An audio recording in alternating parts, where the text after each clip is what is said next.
আজকে বেশ অনেকটা দেরি হয়ে গেছে, আমি থালা নিয়ে বসে আছি। দেখি আজকে ডিনার মেনুতে মা কি রান্না করেছে, দেখাই আপনাদেরকে। তাহলে আজকে তো অলমোস্ট 11:15 বাজে রাত। দেখে নিন আপনারা, টাইম 11:15 বাজতে যায়। তাহলে আজকে কি রান্না করেছো? আজকে ডিনারে কি আছে? আজকে ডিনারে একটু স্পেশাল একটা জিনিস আছে যেটা ওরা খেতে খুব ভালোবাসে। এই যে দেখাও, আজকে করেছি গোবিন্দভোগ চাল দিয়ে মাছের মুড়ো দিয়ে মুড়ো ঘন্ট। এটা ওরা খেতে খুব ভালোবাসে। মানে আজকে রাতে যদি বানাই বা দুপুরে বানাই, পরের দিন পর্যন্ত ওরা জিজ্ঞেস করে যে মা আর আছে। ওরা খেতে খুব ভালোবাসে, এমনকি টিফিনেও নিয়ে যায়। তো আজকে এই মুড়ো ঘন্ট, এটা হলে আর ওদের অন্য কিছু লাগে না।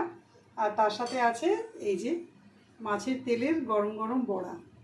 তো আজকে আমাদের ডিনারে এটাই হচ্ছে। তাহলে এই মাছের তেলের গরম গরম বড়াতে তুমি কি কি দিয়েছো এটাতে? মাছের তেলের বড়া, এটা রুই মাছের তেলের বড়া। এর মধ্যে পেঁয়াজ, আদা, রসুন, কাঁচা লঙ্কা কুচিয়ে দিয়েছি। আর এটা আটা দিয়ে আমি মেখেছি। এটা বেসন দিয়ে করা যায়, কিন্তু আমি বেসনটা দিইনি, একটুখানি বেসনটা হজম করার সমস্যা হয়ে যায়।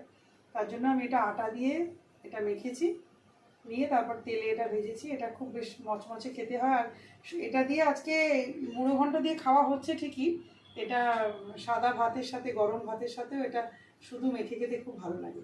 এটা যে মাছের তেলে, রুই মাছের তেলের বড়া, এটা ঠিক দিয়ে আছে, আজকে তাহলে চলো আমাদের এবার খেতে দাও, খুব জোরে ডিনার খিদে হবে। পেয়ে গেছে।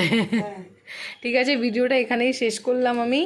এবার আমার তোমাকে থালায় খেতে দিয়ে দিই। খাওয়াটা, আর থালাটা আমার খাওয়ায় এবার মানে খাওয়াটা আমার থালায় এবার দেওয়া হচ্ছে। খিদেতে আমার যা হচ্ছে, তাই জন্য আমার কথা এবার জড়িয়ে যাচ্ছে।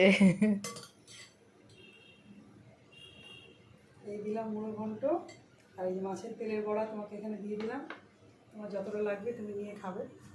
ঠিক ঠিক আছে। আছে, তাহলে আমি এবার ভিডিওটা এখানেই এন্ড করলাম, কেন কি আমার খুব জোরে খিদে পেয়ে গেছে।